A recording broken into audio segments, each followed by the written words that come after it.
तो ये ऐसा प्रतीत होगा जैसे कि वहां से केवल गुण चल करके आ रहा है। मोटी भाषा में कहा भी जाता है, लेकिन वैशेषिक की दृष्टि से जब हम कहेंगे तो केवल गुण नहीं आता है वहां से। अगर वहां से गुण आ रहा है तो उसका गुणी भी, उसका कोई अंश भी आ रहा है हमारे पास। यज्ञ की अग्नि है, किसी अग्नि पे भी ये की यही बात लागू होती है। वहां से ये प्रकाश, ये बल्ब है, नहीं प्रकाश किसका गुण है? ये बल्ब दिख रहे हैं ना, इनका है। और बल्ब वैसे के वैसे है, आधा एक घंटे चला लो फिर भी तोल के देख लेना, वैसे के वैसे ही मिलेंगे। लेकिन वहां से प्रकाश यहां तक आ रहा है तो गुण गुण आ रहा है, गुणी तो है ही नहीं। तो सिद्धांत ये है कि गुण बिना गुणी के रह नहीं सकता। तो सामान्यतः तो हम स्वीकार कर लेते हैं, आपने भी सबने हाँ बोला है। लेकिन ये कुछ उदाहरण हमें ऐसे प्रतीत होंगे कि वहां गुण तो दिख रहा है लेकिन गुण ही नहीं दिख रहा है, तो लगेगा कि ये सिद्धांत तो गलत है, अपवाद हो गया ना इसका। सिद्धांत तो है जो सब जगह लगना चाहिए, सब जगह नहीं लग रहा है ये। तो यहां जहां भी, चाहे सूर्य से, चाहे अग्नि से, चाहे ये बल्ब है इनसे, वहां से उसके प्रकाश के कण निकल करके आते हैं। आधुनिक विज्ञान भी मानता है इस बात को, वो हमें पता नहीं लगते। वो अलग से, जैसे हवा जैसे या कोई वस्तु जैसे, वो सूक्ष्म होते हैं बहुत।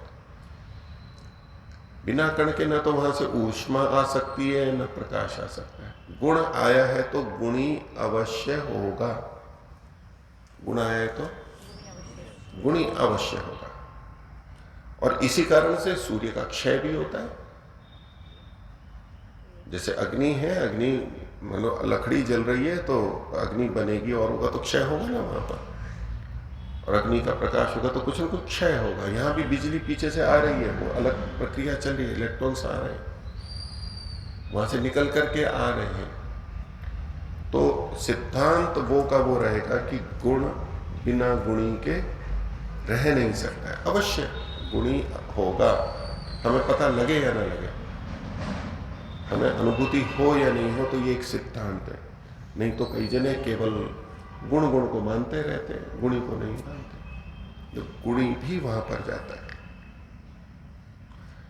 एक दूसरी दृष्टि से मैं उदाहरण दूं कि लोहे को अग्नि के पास रखा, या जल को, किसी को भी हम कहते हैं कि गुणों की जब चर्चा आती है तो गुण के एक तो स्वाभाविक गुण होते हैं उस वस्तु के अपने, और कुछ दूसरों से प्राप्त होते हैं, उनको नैमित्तिक गुण बोलते हैं। गुण दो प्रकार के होंगे, कुछ गुण होंगे उस वस्तु के स्वाभाविक, उसके अपने गुण, उस वस्तु के स्वाभाविक गुण होते हैं, और कुछ गुण होते हैं जो दूसरे से प्राप्त हो जाते हैं, जिसको कि नैमित्तिक गुण कहते हैं। जल के लिए सामान्य रूप से कहा जाता है कि वो शीतल है, लेकिन अग्नि पे रखने पे वो गर्म हो जाता है।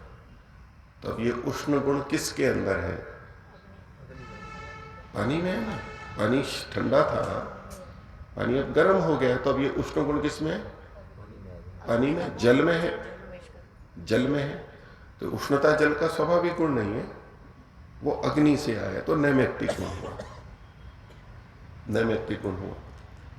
तो ऐसे, लेकिन उसका आधार अभी जल है। लेकिन इसको दूसरे ढंग से हम देखेंगे कि वो अग्नि तत्व जो उष्ण गुण से युक्त था, वो इधर स्थानांतरित होकर के आ गया। कुछ तो जाएगा, क्या जा रहा है वहां पर? कहने को तो कहते हैं भाई गर्मी इधर से इधर आ गई है, ठीक है, लेकिन कभी भी ये गुण आएंगे जाएंगे, उसका आधार, उसका माध्यम सदा द्रव्य रहेगा, ये सिद्धांत है।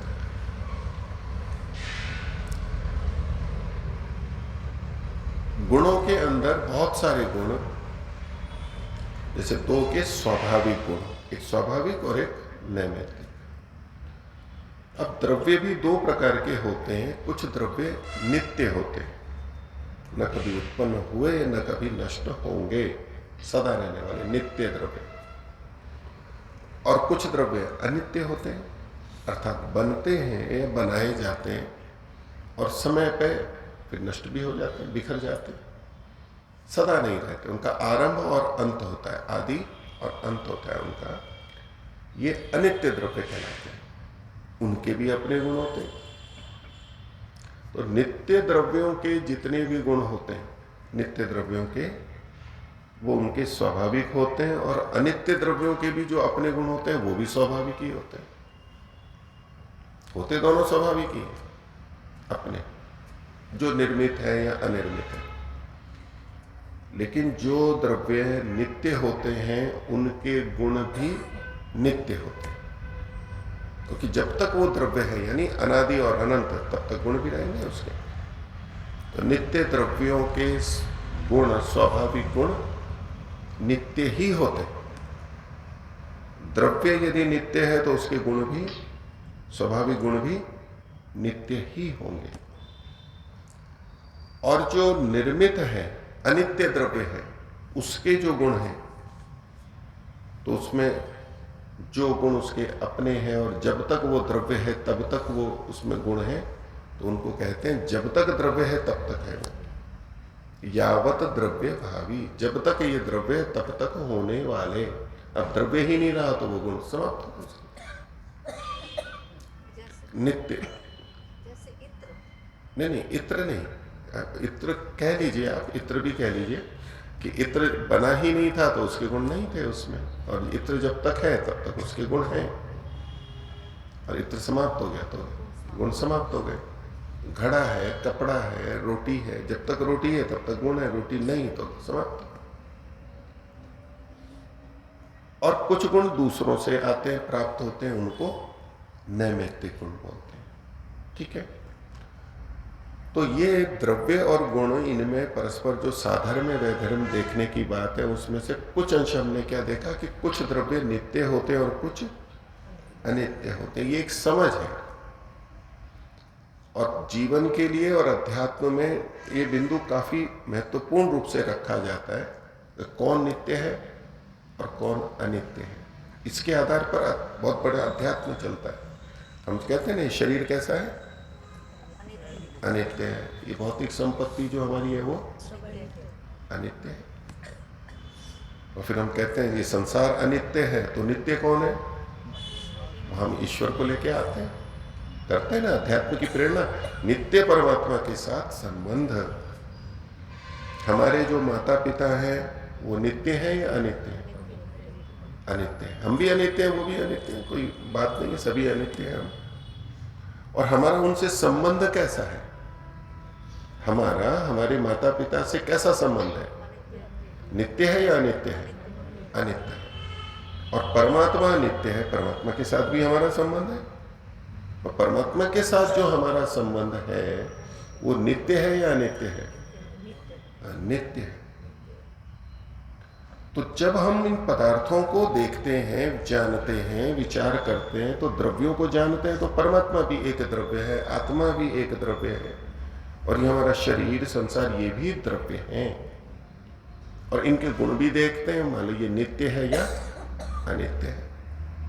ये साधर्म वैधर्म में देख रहे हैं कि कौन नित्य है और कौन अनित्य है। इससे हमें एक अलग बोध होता है। जब हम ये मानते हैं कि शरीर आदि अनित्य है, जो आत्मा परमात्मा को नहीं मानते वो भी कहते हैं कि शरीर तो नष्ट होने वाला है, मृत्यु तो आने वाली है। लेकिन इसके साथ साथ जब ये बोध होता है कि आत्मा तो नित्य है, ये शरीर अनित्य है, लेकिन मैं जो स्वयं आत्मा हूं वो तो नित्य हूं।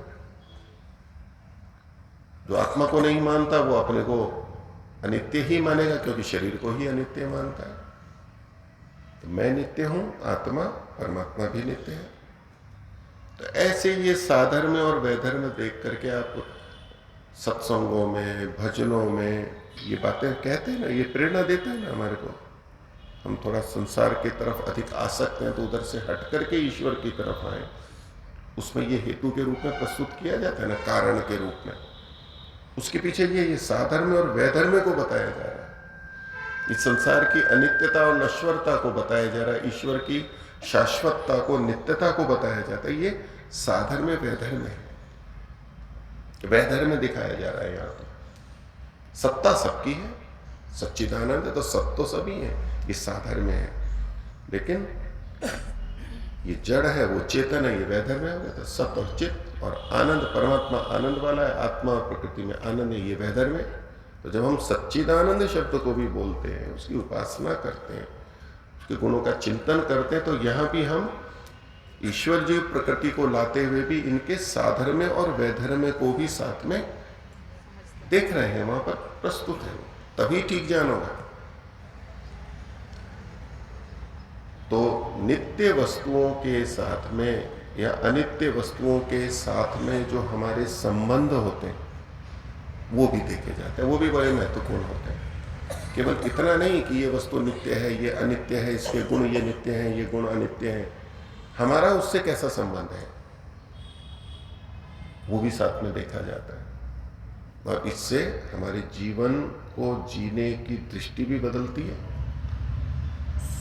उस तरह से मोहित नहीं होंगे जैसे कि कोई बहुत ज्यादा आसक्त हो जाता है, चाहे घर परिवार जो भी हो, पद प्रतिष्ठा ऐश्वर्य कुछ भी, और दूसरे ढंग से भी हो सकता है। तो जो नित्य वस्तुएं होती हैं उनके गुण, बोलिए, मैंने पहले उनके गुण भी नित्य ही होंगे, उनके स्वाभाविक होंगे। जैसे कि मूल प्रकृति के गुण, परमात्मा के अपने गुण सदा वैसे उनके रहेंगे, वहां ठीक है। अब विषय हमारा अपना आता है, यानी आत्मा का। आत्मा के कुछ गुण यहां बताए गए हैं, जैसे कि सुख, दुख, इच्छा, द्वेष, प्रयत्न, ये गुण बताए ना, विशेष गुण हैं। इसके अलावा भी बहुत सारे गुण हैं आत्मा के। आत्मा में संख्या है, संख्या है ना, हर वस्तु में संख्या होती है। उसका परिमाण है, अणुपरिमाण है, जैसे परमात्मा का परिमाण है महत परिमाण।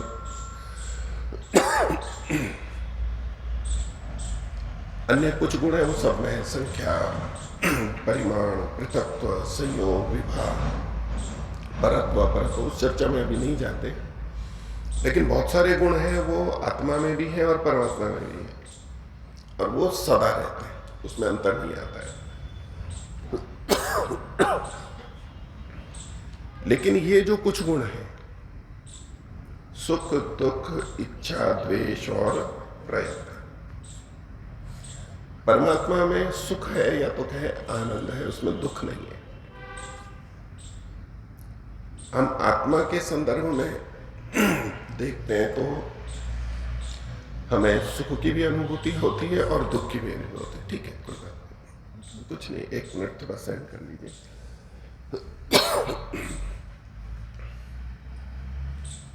और सुख और दुख जड़ को अनुभव में नहीं आता है, जड़ को नहीं आएगा ना अनुभव, क्योंकि आत्मा चेतन है, उसको सुख और दुख अनुभव में आएगा। जड़ वस्तु इच्छा और द्वेष भी नहीं करेगा, क्योंकि वो चेतन नहीं है, उसमें ज्ञान ही गुण नहीं है। चेतन का मतलब वो ज्ञानवान होता है। तो ज्ञान होगा, बोध होगा, तभी तो सुख और दुख की अनुभूतियां होंगी, अनुकूलता प्रतिकूलता का अनुभव होगा, और तभी तो किसी की इच्छा करेगा और किसी की अनिच्छा करेगा, यानी इच्छा और द्वेष होंगे।